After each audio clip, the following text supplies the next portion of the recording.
Si vous passez par un éditeur de texte avant de créer vos questions closes, vous pouvez avoir parfois un problème que je vais vous montrer aussi comment le résoudre.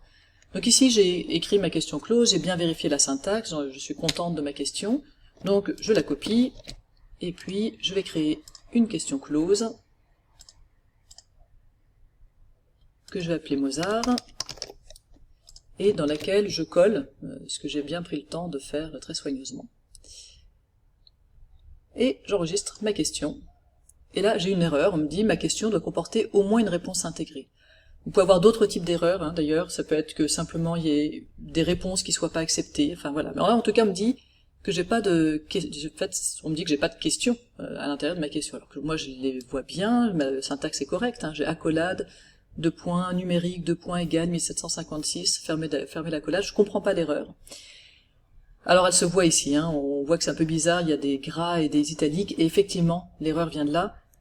Et pour bien comprendre, je repasse par cette slide que je vous ai déjà montré plusieurs fois, on est avec Moodle sur des éditeurs WYSIWYG, c'est-à-dire what you see is what you get. Donc l'éditeur nous permet de faire une mise en page et un formatage du texte sans avoir à nous préoccuper du codage qu'il y a derrière, mais Moodle, lui, va enregistrer un code HTML. Et le problème, c'est que parfois, le code HTML va interférer avec le code de la question close. C'est exactement ce qui se passe dans ma question, et pour m'en rendre compte, bien, je peux aller cliquer ici sur ce bouton qui permet de voir le codage que Moodle fait de ce que je vois moi.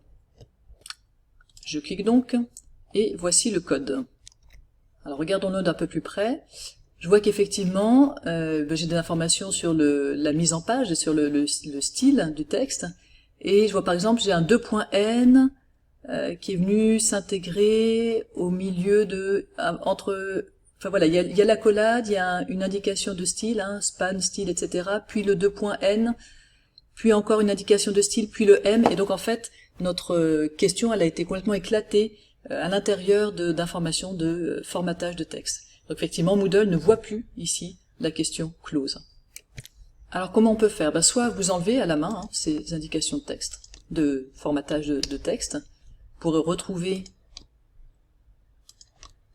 alors c'est plutôt ici, pour retrouver votre question telle qu'elle était, et puis sans qu'il y ait d'interférence avec la mise en page. C'est un peu pénible, mais déjà ça marchera mieux, c'est-à-dire que si j'enregistre en tout cas cette question-là, il va la reprendre. Et puis, une autre manière de faire, c'est de faire un collage sans mise en page du texte, sans formatage du texte. Et pour ça, au lieu de coller simplement et de faire CTRL-V, sur Windows, je vais faire une combinaison de touches CTRL-SHIFT-V.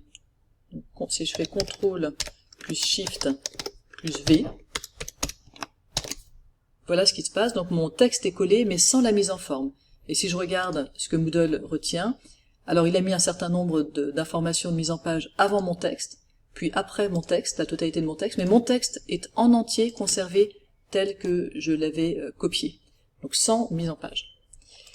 Sur Mac, il faudra faire une combinaison de 4 touches, commande, plus option, plus shift, plus V.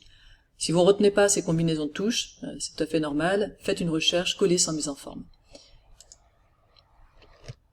pour retrouver le raccourci clavier qui va bien, et puis donc coller vos questions sans mise en forme, et donc sans risque que la mise en forme des éléments de votre question vienne interférer avec le codage de votre question elle-même.